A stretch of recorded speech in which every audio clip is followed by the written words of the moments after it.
കുഞ്ഞുങ്ങൾ മരിക്കുന്നു, ഒരുപാട് പേര് മരിക്കുന്നു എന്നൊക്കെ പറയുന്നുണ്ടല്ലോ. അപ്പൊ ഇതുമായിട്ട് ചേർത്ത് പറയാവുന്ന മറ്റൊരു കാര്യം എന്ന് പറഞ്ഞാൽ ഈ കുട്ടികളുടെ മരണവുമായിട്ട് ബന്ധപ്പെട്ടാണ്.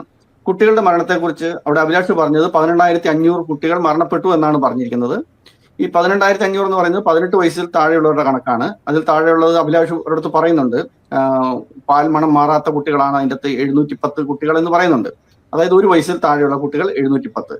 5 വയസ്സിൽ താഴെയുള്ള കുട്ടികൾ 3100 കുട്ടികളാണ് അവിടെ കഴിഞ്ഞ 2 വർഷത്തിനിടയ്ക്ക് കൊല്ലപ്പെട്ടിരിക്കുന്നത് എന്ന് പറയുന്നത്.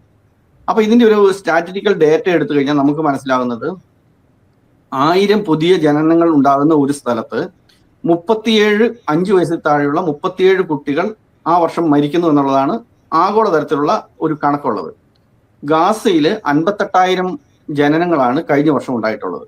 അങ്ങനെയാണെന്നുണ്ടെങ്കിൽ 2200 മരണങ്ങൾ ഒരു വർഷം, 5 വയസ്സിൽ താഴെയുള്ള 2200 പേരുടെ മരണങ്ങൾ ആഗോള ശരാശരിയാണ്. അപ്പൊ 2 വർഷത്തെയാണെങ്കിൽ 4000-ലധികം വരും എന്ന് പറഞ്ഞാൽ അവിടെ ആഗോള ശരാശരിയിലും താഴെ മാത്രമേ കുഞ്ഞുങ്ങളുടെ മരണമുള്ളൂ എന്നാണ് നമുക്ക് മനസ്സിലാക്കേണ്ടത്. ഇനി 1 വയസ്സിൽ താഴെയുള്ള കുട്ടികളുടെ മരണം എന്ന് കണക്കാക്കിയാലോ, അത് 710 അവിടെ നടന്നിരിക്കുന്നത്. ആഗോള ശരാശരി എന്ന് പറയുന്നത് 1000 ജനനങ്ങൾക്ക് 26 എന്നുള്ള കണക്കിലാണ്. അപ്പൊ ഈ 2 കണക്കുകൾ നമ്മൾ വെച്ച് നോക്കിക്കഴിഞ്ഞാൽ ഈ ആഗോള ശരാശരിയൊക്കെ കഴിഞ്ഞ് താഴെയാണ്. അപ്പൊ ഇത് കേൾക്കുമ്പോൾ പലരും ചോദിക്കും, അയ്യോ അവിടെ കുട്ടികളാരും മരിക്കുന്നില്ലെന്നാണോ പറയുന്നത്? തീർച്ചയായിട്ടും മരിക്കുന്നുണ്ട്.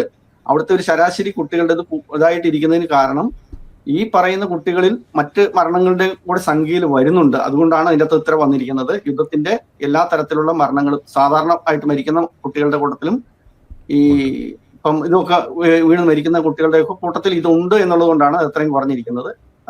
ഇത് വെച്ച് ഞങ്ങൾ കുട്ടികൾ മരിക്കുന്നത് വളരെ നിസ്സാരമായിട്ടൊന്നും കണക്കാക്കാൻ പറ്റുന്നില്ല.